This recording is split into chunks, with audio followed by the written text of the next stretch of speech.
So today we're going to look at basically the structure of the DNA.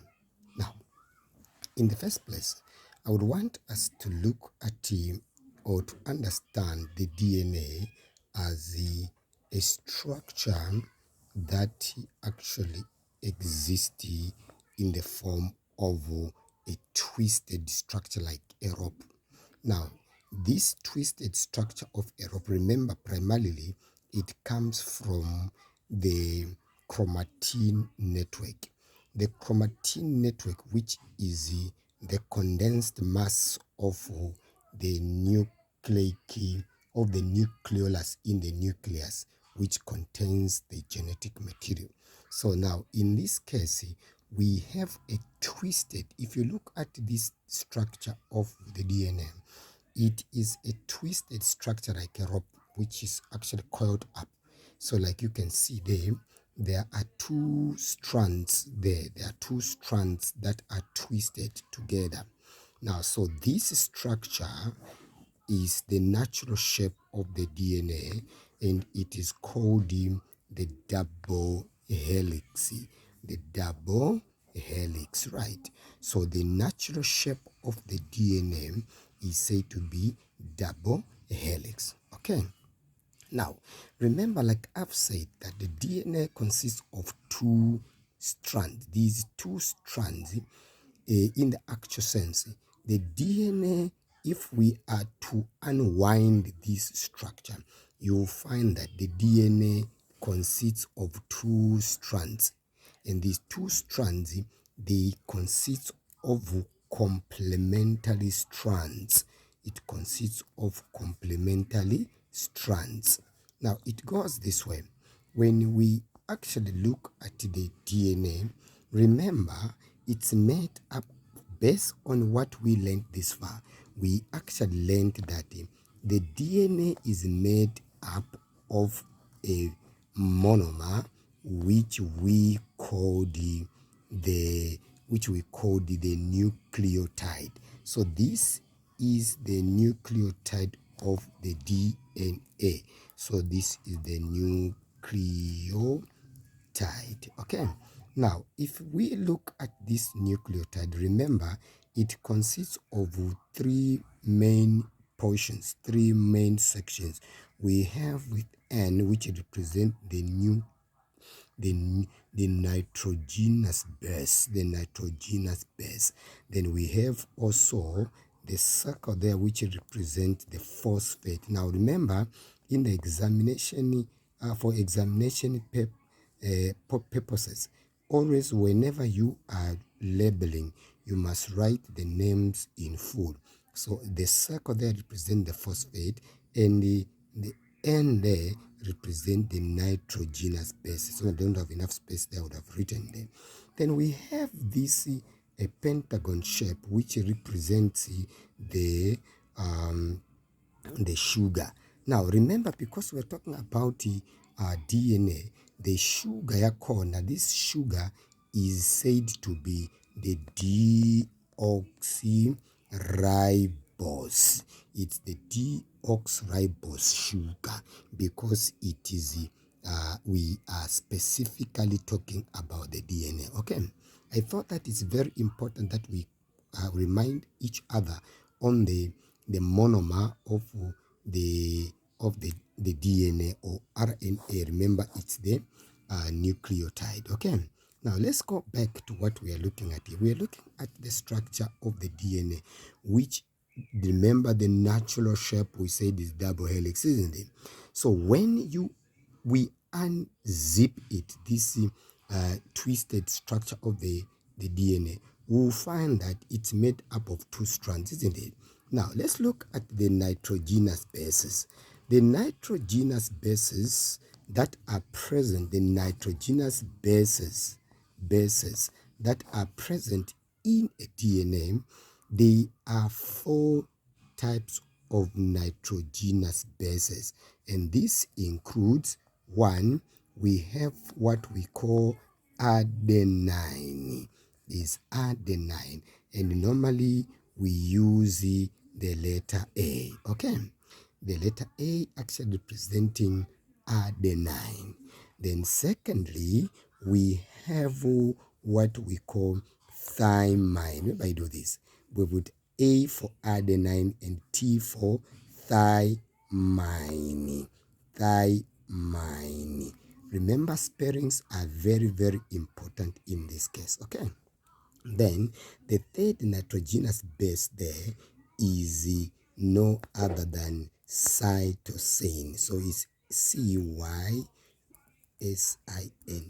cytosine.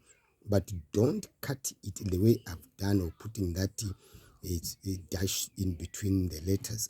You just have to write it in four as adenine, thymine, cytosine. And the last one there is G for guanine.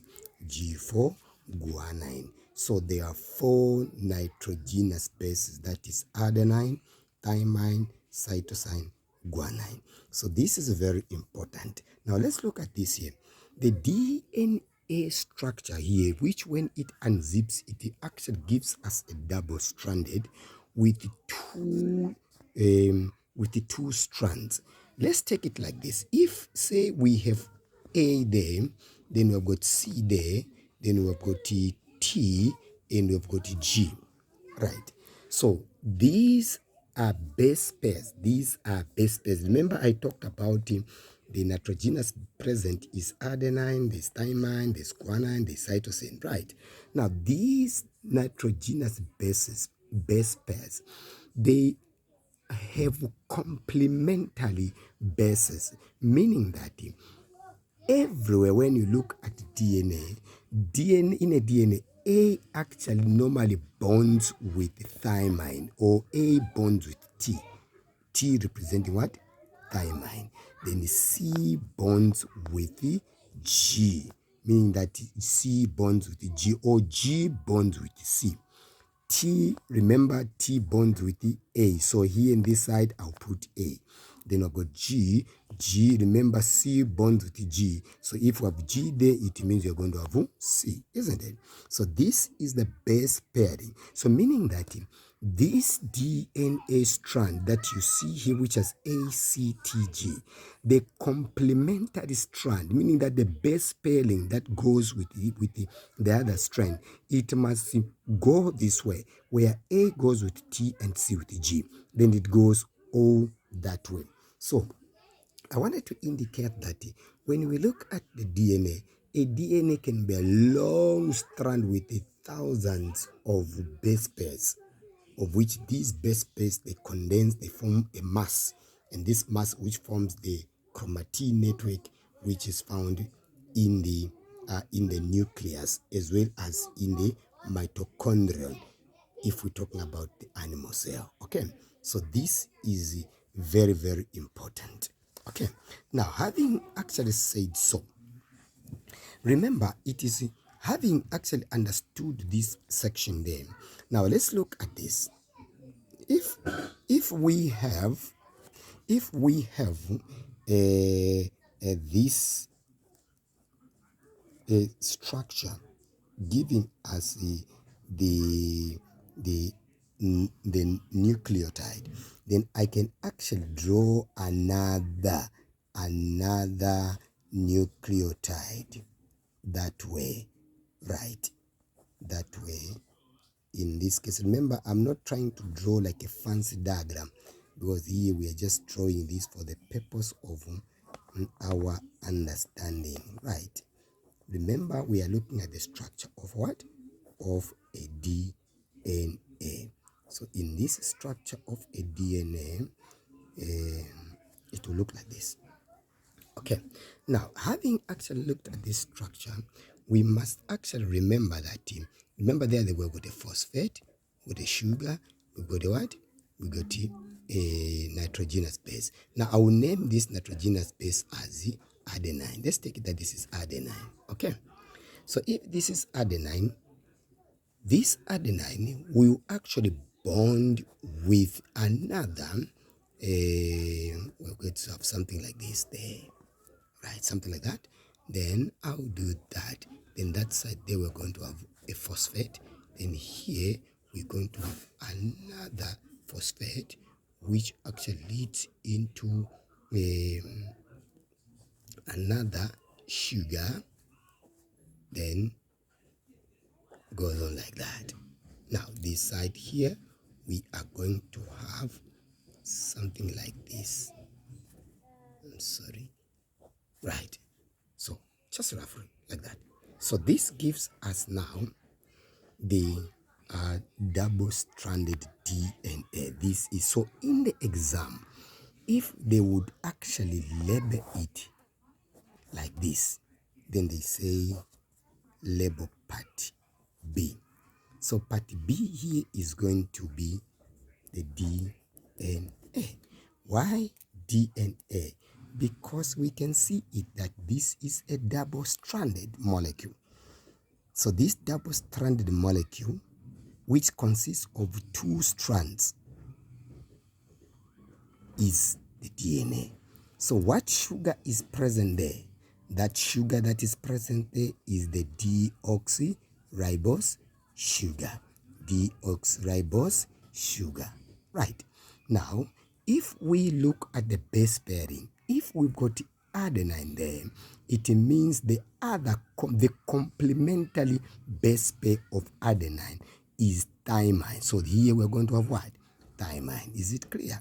So that's thymine. Wow. If this one is cytosine, okay, if this is cytosine, this cytosine is going to pair with guanine, is going to pair with guanine. Always, it never changes. This, they will never change.